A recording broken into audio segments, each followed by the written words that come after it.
music hot.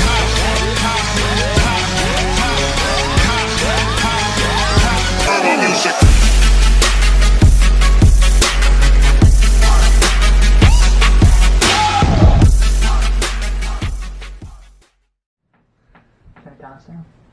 Three.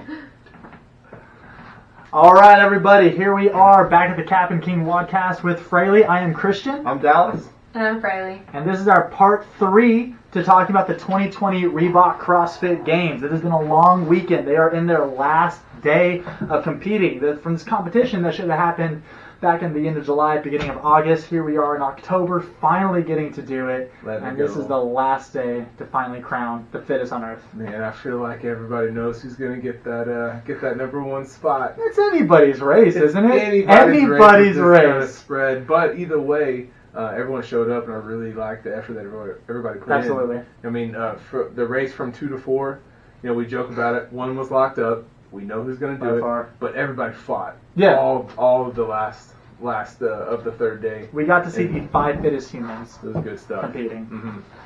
So, we're going into the first event, which is event 10 overall, swimming stuff. This one was fun. I love it. It's my favorite one of the entire weekend. Oh, really? Yeah.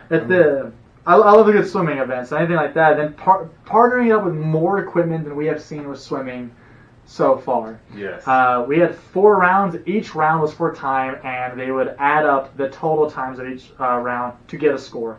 It started off with air bike calories. Guys were biking for 15 calories, ladies for 10.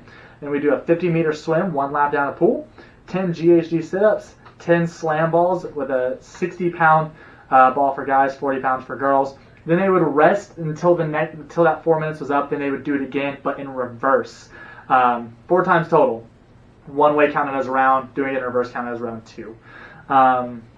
Let's talk about the slam ball showing up. That is not something I expected. I didn't either. I like that he pulled it out of there, but it's slam balls are one of those movements where it's called slam ball.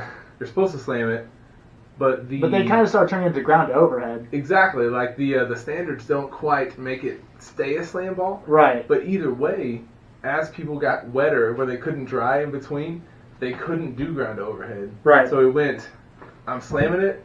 It's better to ground overhead. Then I can't ground overhead because I keep slipping, so I'm not slamming it either way. So I think it came all the way back around. Right. So maybe that's why they put it in there. It was fun to pull it out of the bag. Mm-hmm. Interesting to see, because we have a couple here. I think the heaviest we have is only like 25 pounds, mm-hmm. and the guys doing 60, girls doing 40. With wet hands. Wet hands. And, just kind of cool to see how they handled that. Like, there were some people slamming it down. Some people would keep it, I think it was Haley Adams, would keep it nice and close to her, because, the closer you keep weight, the better it's going to work. So even on her way down, she'd keep it down nice and close. But then some of them started off with singles, just picking it up, dropping, going right back to it. So that was interesting. Let's talk about biking barefoot. Barefoot bike. we were talking about that. I feel like if it's all rolling, maybe you're not thinking about it, but golly, that makes my feet hurt going into it. Absolutely. Not even just biking barefoot, sprint biking barefoot. Yep. I mean, if all of us have tried to get a sprint of 15 or a sprint of 12 for the girls? 10 for the girls. 10 for the girls. That's a fast sprint. Yeah. And barefoot? Goodness. On rounds 2 and 4, you're sprinting, biking, barefoot, soaking wet. Because that was the thing that you did immediately when you came out of the pool. Because in rounds 1 and 3, you biked first, mm-hmm. jumped in the pool, then you go to the GHD and slam balls. From here, slam ball, GHD, pool, bike, mm-hmm. soaking wet.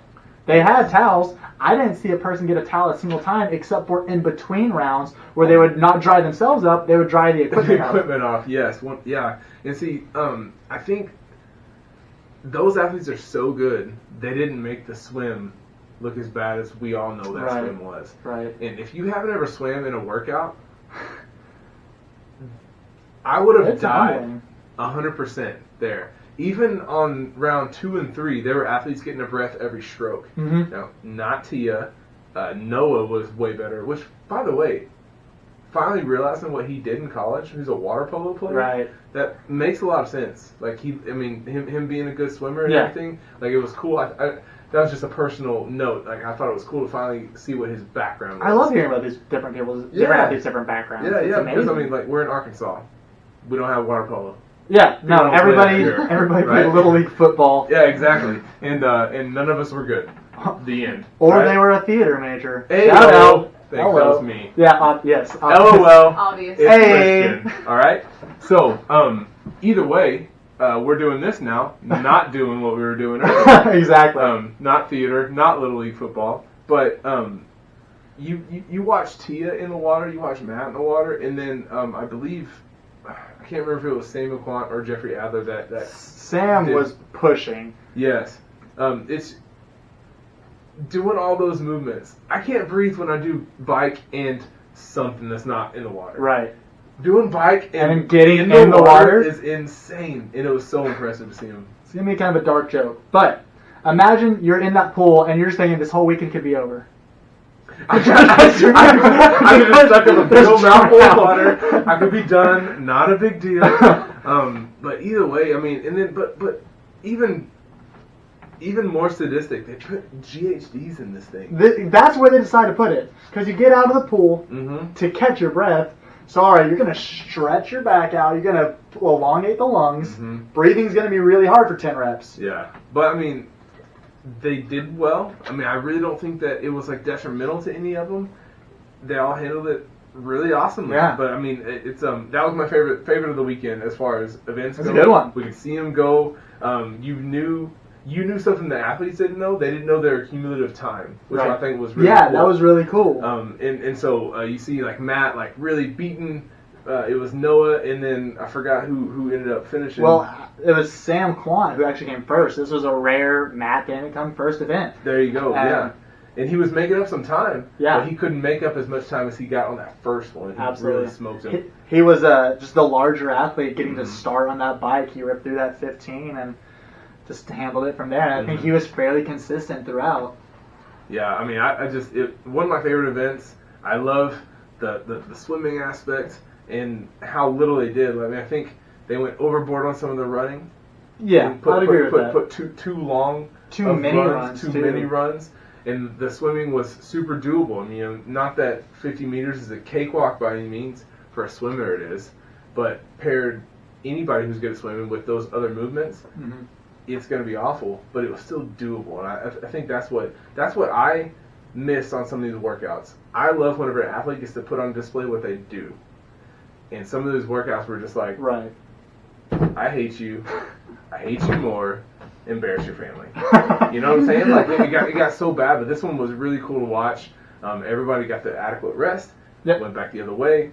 Good competition. My favorite event. Yeah, it was a great one. I enjoyed watching that a whole lot. And like I said, anytime any of these events where a champ gets to be pushed, I'm into it. And even then, we didn't even necessarily know how much it was being pushed because, as you said, it was an accumulative score. It wasn't, we're going to do this race until it's done. It's here's a round, we'll add it up later.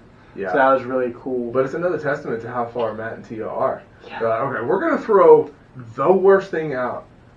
Bike. It's like if he was like, all right, somebody write the top 4 worst things up here. Bike, swimming under duress, right? GHGs. Yep. Right? And then, I mean, That's slam balls aren't really there, but they're just like, how about slam balls? That'd be fun. You know? And then he probably just saw it in the corner and was trying to figure out one other move. And I was what like, is that thing over there? What? What's that thing with the cobwebs on it? Let's do that. Let's use it. How does it work? Yeah, and so Matt comes out with a second place finish, and then we go back over to the women's side. Right. And she is an actual, like, aqua woman. Like, Australian swim, dude. Like, she got off the bike last. Like, they gotta swim. She was like leisurely biking. Yep. They all went choo, choo, choo, choo. 4 people in the water.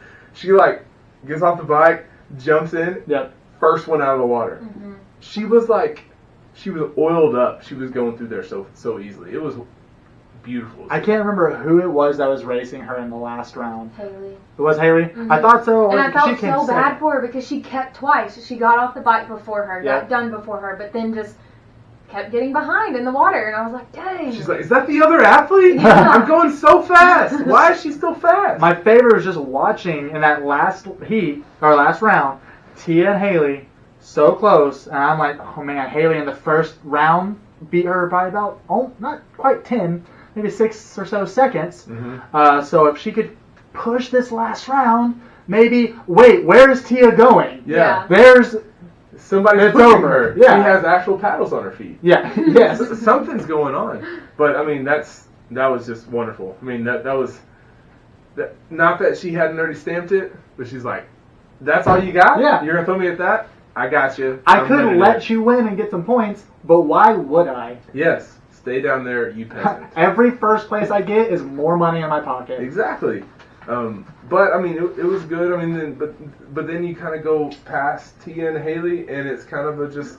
At this point, it's getting kind of routine. Like it's not Tia, and it's not someone fighting for Tia. Right. It's just third, fourth, fifth. Right. Which is Who unfortunate. didn't blow up. Yeah. Which I think that this is the other side of not having more than 5 athletes. You don't get to see someone who might be in 20th, but they're a wicked awesome swimmer that's going to do really good, and you get to have a... We had a really weird noise just then. What was that? One of those light bulbs fell. Oh, a light bulb. It was a light bulb. We're under construction. Paranormal activity. Yep, that's what it is. Happy Halloween. Hey-o! That's, is that tomorrow? No, 2 days. That's Saturday. Saturday. It is Saturday. Thursday. It is Thursday now. You won't be hearing this probably until next Thursday. At the earliest, hopefully. Yeah, at the earliest. It'll be like well into November and thankful season. Yep. We're thankful for light bulbs that don't move. Don't move on their own. You don't want them to. Leaving that in 2020. But not to take away from Catherine Book and Carrie Pierce, it just wasn't their show on this one. No. You know, when you have those two athletes on the very top fighting, it's, you know, that's where the camera stays, and that's where we're talking about. Oh yeah, that's where everyone else finished. But even that being said, even Catherine was only 7 seconds behind Haley, so it's not the hugest jump. This one was more 4th and 5th because Brooke was in 9:39, Carrie 10:10. Where Catherine and Haley 8:40 and 8:47. Yeah. So yeah, those are the results there for the women, and then for guys, Samuel Quant, like I said, rare first place win. That wasn't Matt. Then second, Matt. Third, Justin Medeiros. Fourth, Noah Olson, and fifth, Jeffrey Adler. And this is where I think that podium finish starts to go away from Jeffrey because it was so close. Like we said, Canada's last hope, and I became a fan of him over the weekend. Like I didn't. Obviously, we did our research. We talked about him in the last video. Got his background, and I kind of knew him. I became a fan of his during the total, during his confidence, calling his shot thing. Yeah. So at that point, I was like, I would really like to see this guy on the podium now. Cool guy, and then he starts to rack up quite a few 5th place finishes. But I mean, he's a bigger guy, and we all know that CrossFit. I mean, it's a very balanced fitness test, but it does not pander toward. Typically I want to say that, but Sam Quant was actually the largest on the field. He is. Looking at it, I think that boy's 5'11". Who is that? Samuel Quant. Is 5'11". Yeah. Adler's over 6, isn't he? Samuel Quant was the tallest. Oh, we'll see. You might double check me on that. But I thought Quant was a little bit bigger athlete. Either way, he works out bigger. I know that sounds silly. He's a bigger guy. He may have some longer arms to make him look a little bit taller, but it just didn't. Whatever it was, he's got a lot of potential. Yeah. Did some cool stuff. Called out, the leader, which takes a lot of guts, right? Fun. That's pretty cool, and that's just someone who's ready to play, who's ready to fight. I hope he's ready to do that again next year. I really think he is, man. And like after this one, all of us wanted so much more as far as like athlete interaction. Oh man. Or even had a few more athletes out there. Yeah, we wanted more. You had tickets to go. We wanted more athletes. I really think this next year is going to be really great. And how much? Samuel Quant is 5'11", and Jeffrey Adler's 5'9", and they weigh about the same. Samuel Quant's at 200, and Jeffrey Adler 197. There we go. I thought Jeffrey was 6 foot. So he looks 6 foot when everybody else is 5'5". So. Well, yeah, that is there you go. That makes sense. But whenever I first started watching the sport of CrossFit, I thought these people were around my height, which I'm about 6'1". Yeah. And so I thought Fikowski would be like 6'4". Turns out Fikowski's more my height, and then like Rich and Matt are like 5'7" and 5'6". Man. Oh man. Okay, so there was a part where Jeffrey Adler, I believe it was after the first event, he was mad that Matt had won, and he had said he can't win all of these, we have to win. He's like, I don't freaking care who wins, but we have to win. And that was annoying to me because I'm like, well, do it. Yeah, but then he wouldn't. Don't be a crybaby. Right. Being said, he was the first one to actually beat him on a workout. Was that CrossFit Total? So he did it, but he didn't do it much. Yeah. Yeah. I mean, and again, we're right back to it. Yeah. You can't talk about it at the games. You got to talk about it when nobody's watching. Exactly, and that's what Matt is doing. Matt's down in the basement working out. He was out in the basement, and now he's got the fittest woman on earth pushing him. And there you go. Sean Woodland said it in their commentary. It should not be fair, but it is. But it is. And that's allowed. Yeah. Go in their basement with them. Let's go. But either way, didn't work out for Jeff, Noah, and Justin on that one. That was Sam and Matt. Yep. Matt's second place finish, and then we're moving on to event 11. Sprint sled sprint. We are running again, and I feel like so this was a 100-yard sprint, 100-yard sled push, 105-pound sled for guys, 80-pound for the ladies, and then another 100-yard sprint. So I feel like Castro did this mostly because of the last year's sled debacle. Where it's like, oh, so many lanes. If you were in a sled in this lane, you were better than these lanes because they were moving faster and mine was in like cement. So I feel like Castro partly did that to be like, hey, you're getting sleds again, and it's not going to matter because the field is even. Mm-hmm. We are getting another running event. So that I'm not super happy with. One thing I am happy with, though, is getting an event this fast. They're fun to watch whenever Matt was finished at 56 seconds and Samuel Quant finished in 56 seconds. So then you have to go to 4/10 of a second to get a point of a placement. That's fun. That being said, though, this is another running event. It's another running event, and it's also one that like gets real like baby giraffe-y, right? Yeah. You're running, then you're pushing the sled, and then like the most athletic people are looking very unathletic running. Right. And it's just, I feel like that we could have found something else to do in that realm. There's plenty of stuff, right? I mean, we have, even if you want to throw a benchmark out. Like There's so many benchmarks that are a minute-ish. Right. Especially for these 5 guys, these 5 girls. Like, the running with the sled, I think, is the exact same as the running up the hill. Right. It kind of is. Testing kind of the same thing, and I just feel like that was a leftover. Like, he was more concerned with the decision he made the year before with the sleds changing up, that he wanted that redemption, than actually having a different event. Where this is slightly different than the hill thing, though, is having to focus in that power output for an entire minute. Because when you're going up that hill, you do have to find the points where it's like, I got to slow down a little bit here. Mm-hmm. Where here, there is not a slow down button. Mm-hmm. So, don't get me wrong, this is a good test of fitness. Yeah. I don't want to do this in a competition setting with other people I'm trying to race. I don't want to do it because that would hurt a lot. But it is happening in other aspects of this competition. Mm-hmm. One thing I do want to talk about is I was surprised with Brooke. Did you see her pick up that sled? Mm-hmm. She on the bent the arm, pulled it up really high, and mm-hmm. she was moving really fast. But it's also, yes, she was moving fast, but I didn't feel like she was quite booking it the way she could have been. I kept feeling like she had something that she was saving, but this workout was not a place to save energy because it's so short. You're gonna recover from this. I feel like in her head, if she was pushing that sled like that, where she is standing straight up and Tia was leaning over, I think she was glancing over Tia and she's like, I'm a world-class sprinter. I've got it. She's going to be burnt out. And when it turned the corner, she was not burnt out. And then she ended up being about a second and a half behind. Yeah, and I think where that came was that Tia's feet were just moving faster. Like, mm-hmm. Brooke had the long strides, but at some point you got to move your feet mm-hmm. faster too. Yeah, and I think she was betting on Tia blowing up. Yeah. And it just never bet happen. that. You know, yeah. Never bet that with that person. I mean, but if you are a person that's going to bet it, it's going to be Brooke. I mean, right. She's got that sprinter pedigree in her. Her and her sister both were collegiate sprinters. So I mean, it's she you could tell she had a plan behind what she was doing, but it just didn't play out. Right. And that's one of those things. I mean, it just happens. You know, she figured out how to push it like that. I'm sure Tia would have pushed it standing straight up if she would have figured it out, but she was bent over. Brooke was like, I got this. Right. I was actually worried when I seen her pick it up because, like, our sleds, if you hit them high, like, they stop. And I was like, oh, don't go too high, don't go too high. Easy. That hurts. That hurts us. No, you're right. Yeah. We have to hit them perfect. Yeah. Right. And when she started doing that, I was like, I did the same thing. I was like, oh man, she gonna turn that thing over? Yeah. Like, right. Because what if if that as fast happened? as she was going, like, Right. If you made that decision and she, Right. Yeah. that would have been, she would have been raked over the coals. Yep. That would have been one small stop there. Would have been from second to last. No Easily. questions asked. Mhm. No questions asked. Easily.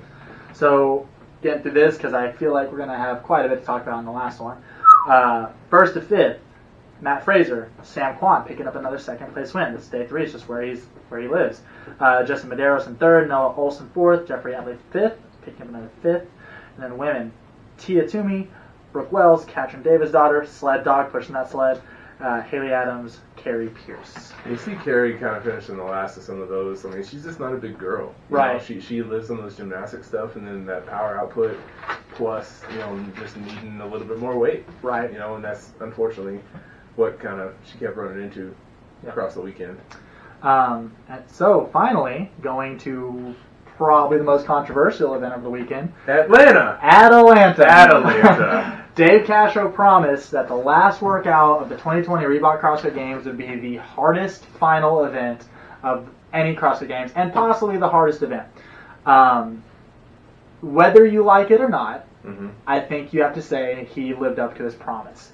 This workout was a 1 mile run, followed by 100 handstand push-ups, 200 single leg squats, 300 pull-ups, and then 1 mile run, all in a vest. Guys, 20-pound vest, ladies, 14-pound vest. What workout does this sound like?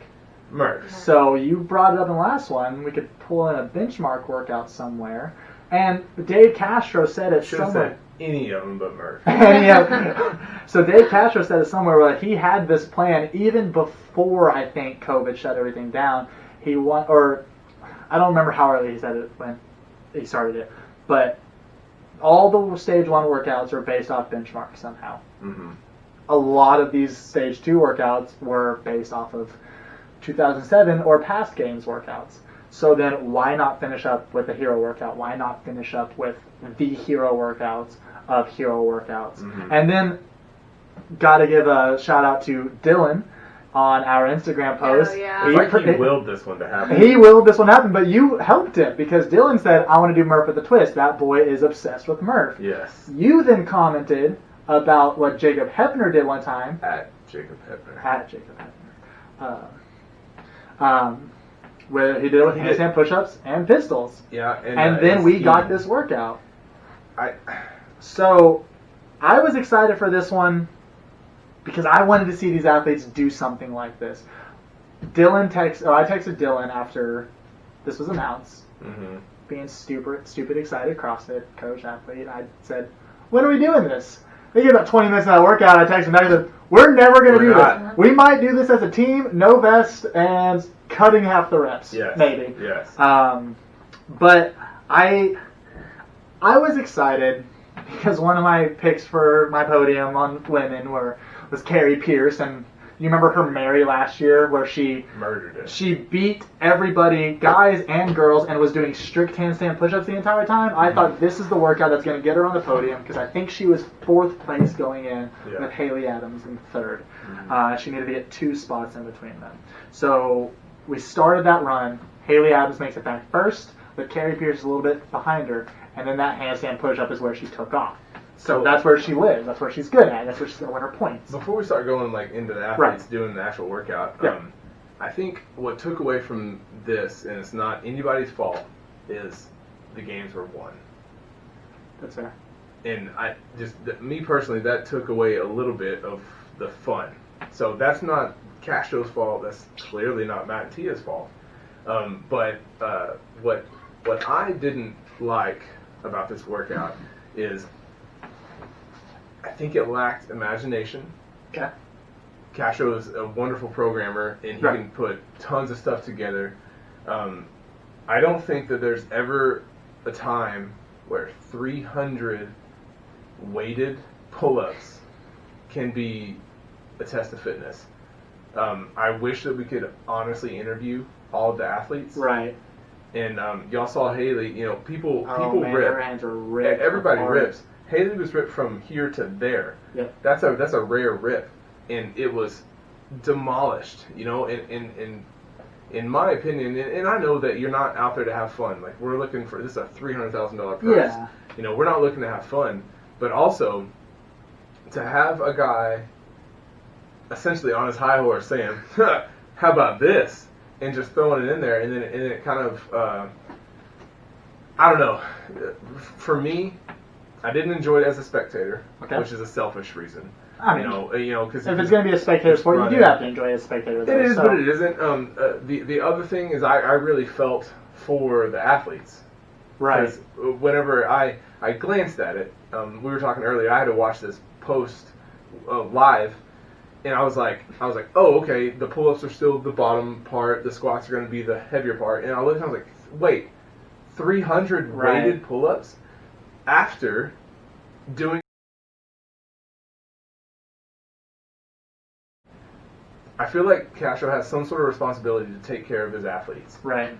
And I feel like he actively chose the FU route. Like, no, earn it. Even though all of this, and I know he's had it planned. He's had it planned for a while.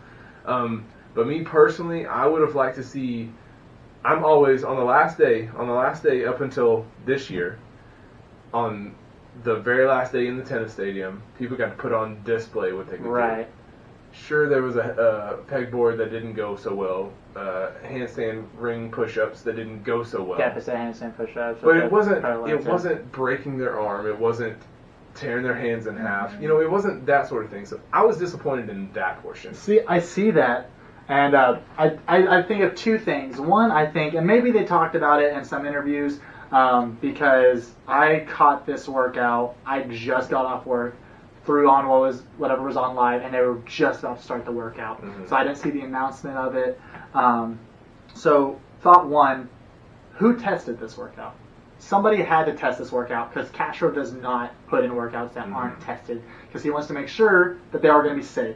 Yeah. Two, where I will disagree about not taking care of these athletes. Granted, they did a whole week in the hardest workout competition that you would ever go through, is that Carrie Pierce, Katrin David's daughter, the first two placing women, they did this faster than I did my Murph this year. You should be embarrassed. I am. I'm just joking. They did it faster than mine too. Yeah. Exactly. But that's what I'm saying is that these are superhuman people, so maybe they can handle this. And we as average people have a hard time gauging that, because we see that that would kill me. Yeah. That would literally kill me if I was to rhabdomyolysis. I will meet that firsthand. If I was multiple joints in my body. Absolutely. Yeah. But when these athletes are doing it around pretty common Murph times, it makes me think, well, maybe this wasn't a bad workout. That's a good point. I mean, even in after all 3 days of competition, they're still doing it at a respectable Murph time. Exactly. So, I mean, that's a really good point. I think maybe I can rephrase, and when you see Haley and Brooke in tears. Exactly. When you see Sam bringing up the rear after this whole weekend, even though he ended up finishing in second overall. Second overall. Like, not that you want to give athletes a break. I feel like he didn't give them an opportunity to end on a high note. Which is except for Carrie Pierce. Except for Carrie Pierce. Who at the end was like, I like that workout. Yeah, right? But that's like... That's her wheelhouse. That is exactly... It's what she prays for. Dear baby Jesus. Right. Please give us... Atalanta. Yeah, Atalanta. Give me Atalanta. Please. That's what I want. And maybe that's a little bit more what I'm seeing and feeling.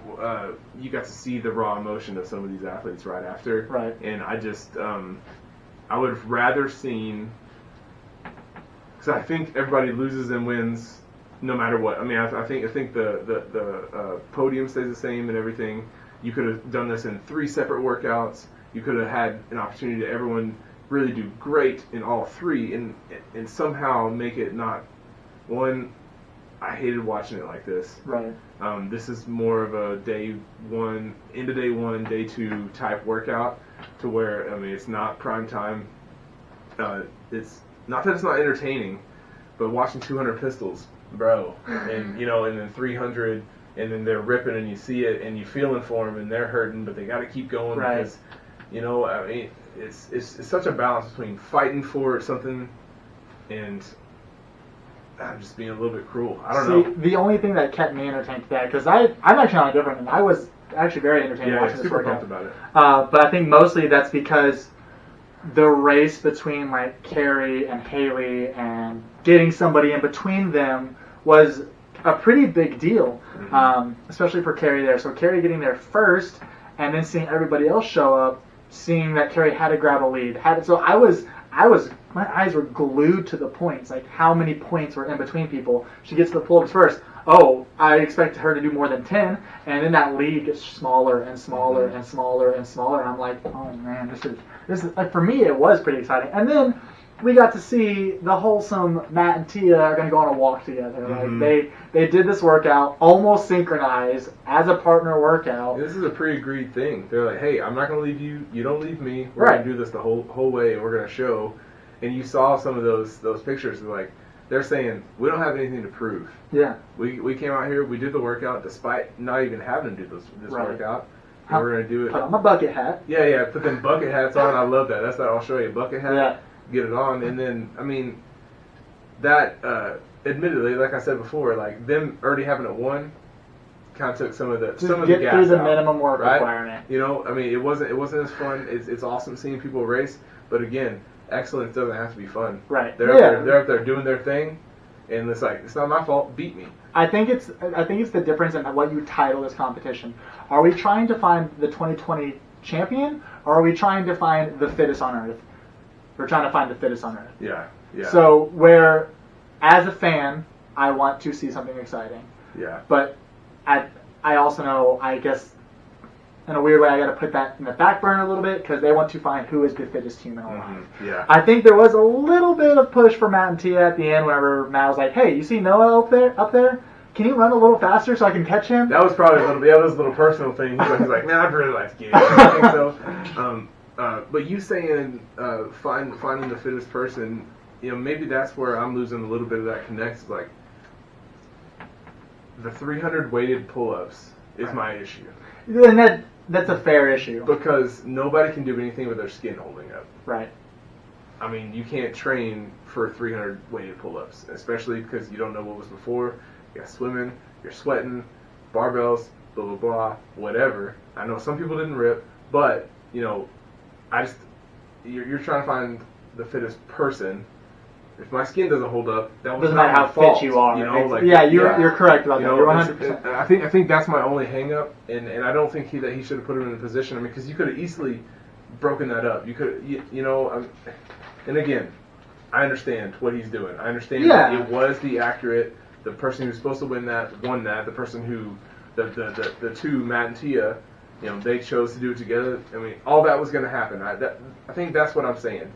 Yeah. It was all going to happen, how it was going to happen. I think he could have done it better, a more viewable something, and this is my opinion. Yeah. You know? But, I mean, either way, we found all the right people. It was a good opportunity for Carrie Pierce to make that jump.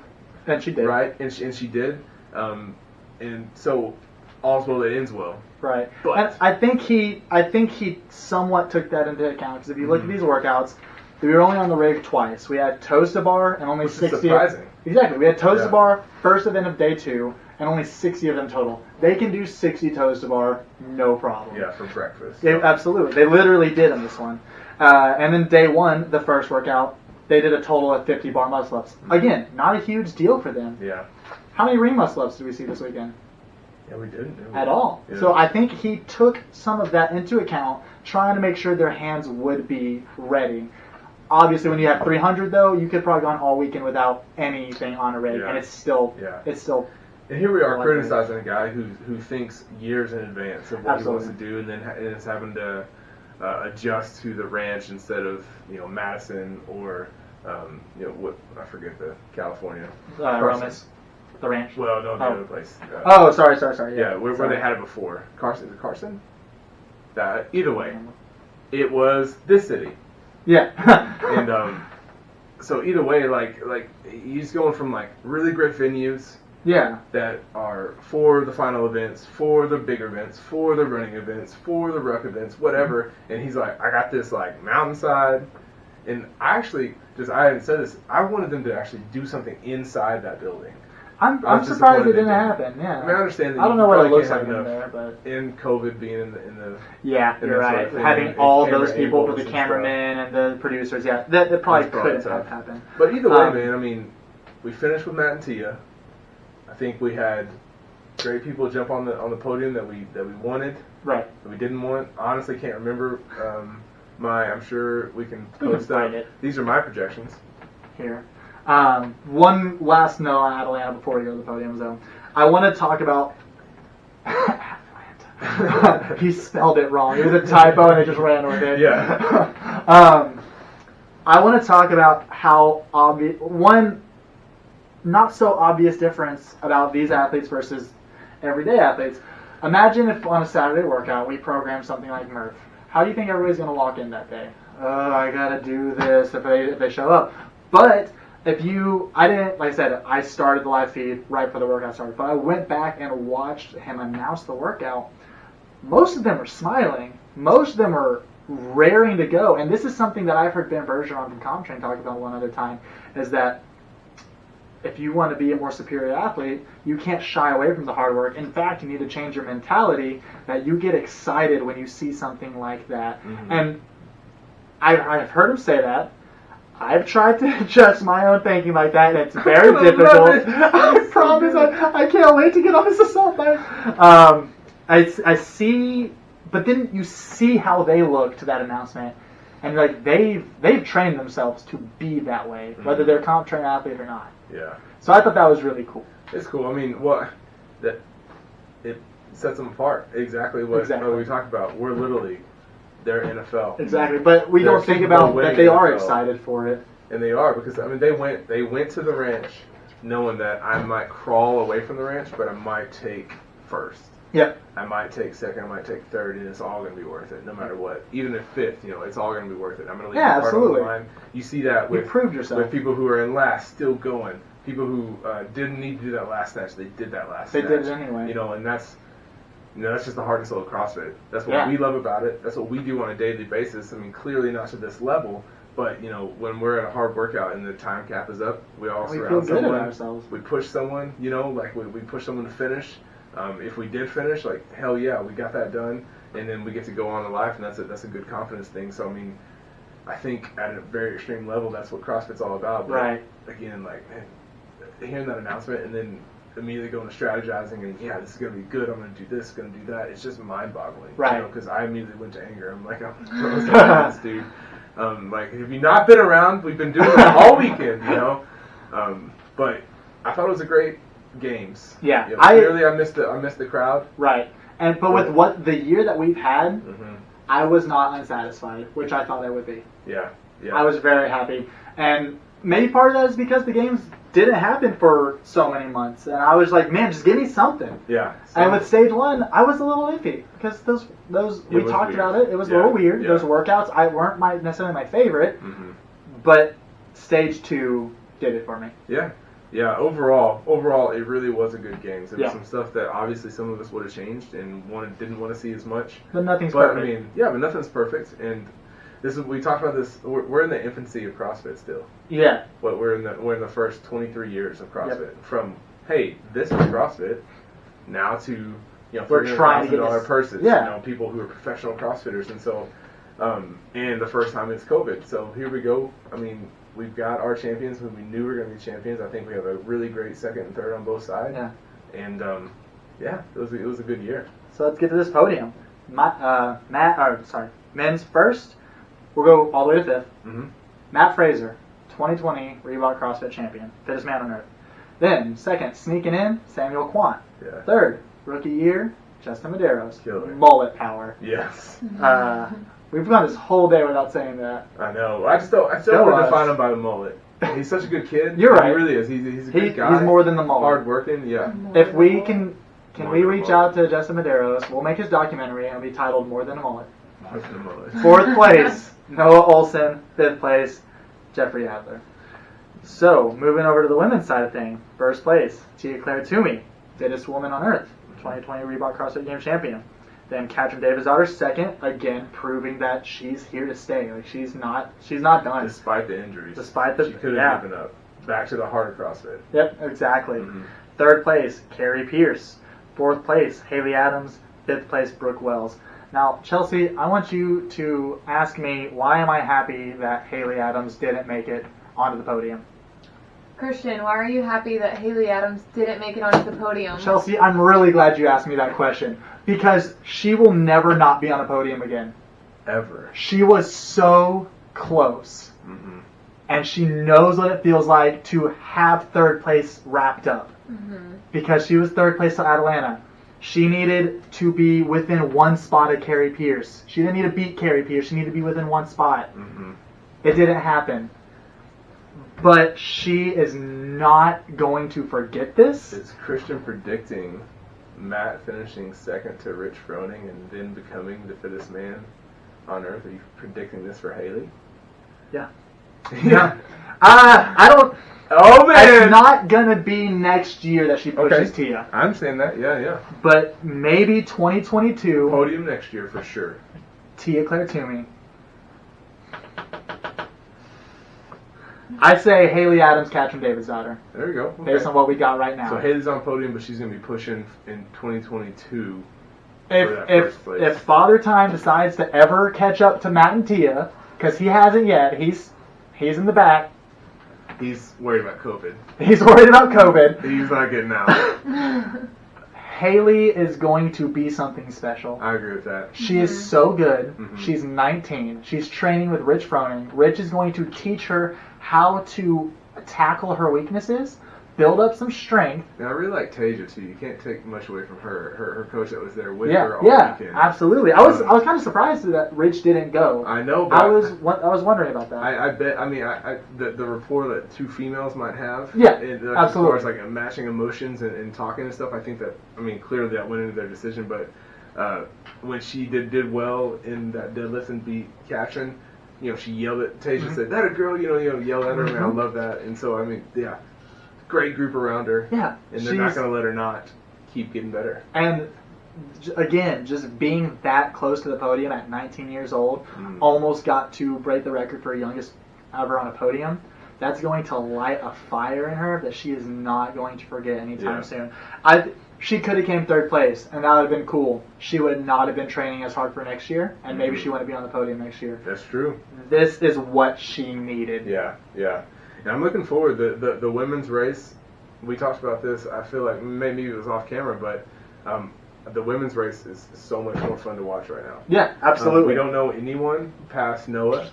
Clearly we do right now. Right. But past Matt and Noah, it's wide open. I think the women's race over the next 2 or 3 years is going to be a lot more fun. Maybe by 2 or 3 years, the guys will have some more athletes that have come up and given their name.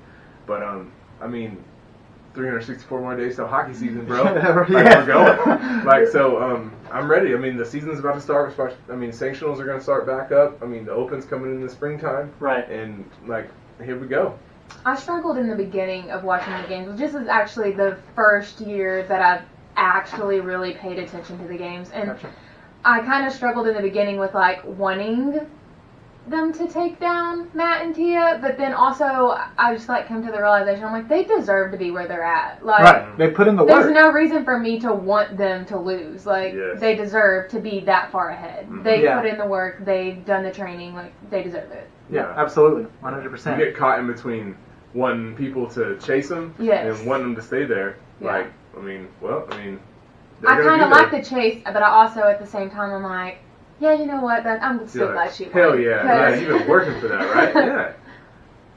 So I don't know. This next year is going to be great. I think everybody's going to have a little bit more fire underneath their butt. After a COVID year. Yeah. I'm really hoping that people really do take it in that extra gear. Because one thing that I keep thinking about is, let's look at the guys podium, for example. Matt Frazier is always on top.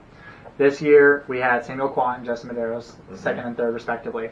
Last year, Noah Olson, second. Who was third? That was Travis Mayer, I believe. I can't remember. There was a year that and then Patrick Vellner. The year before that was Patrick Vellner second. Because there was a disqualification. No. That was 2017. So 2018, way off. Patrick Vellner was second place. And I believe that was the year that Travis Mayer was third. BKG was third last year. Yes. BKG was third in 2019. 2018, Patrick Vellner. And then I think it was Travis Mayer, who actually, he and Fikowski tied, but Travis Mayer had the most first place wins with one, got him on the podium. And then the year before that, it was Fikowski, Ricky Garrard, who has been popped for substance abuse, and that's where we got Patty Bellney in third place. All that to say is the only thing consistent on these podiums are Matt and Tia. Why isn't everybody else's training matching up to keep them on podiums? Patrick Vellner has been the closest we've seen, with being third one year and then second the next year, and then not present the year after that. And granted, that was the year he had a couple little bumps and bruises, but he usually does at the beginning of these competitions. And that's one of the reasons why I was excited. I was hoping to see him in this top 5, because I want to see, even with the bumps and bruises, it wouldn't matter, because you could have a few 5th place finishes and still push it. Yep. But I want to know why it's not working for everybody else, except these two humans. Yeah, that's the best part. Humans. They don't need daily motivation.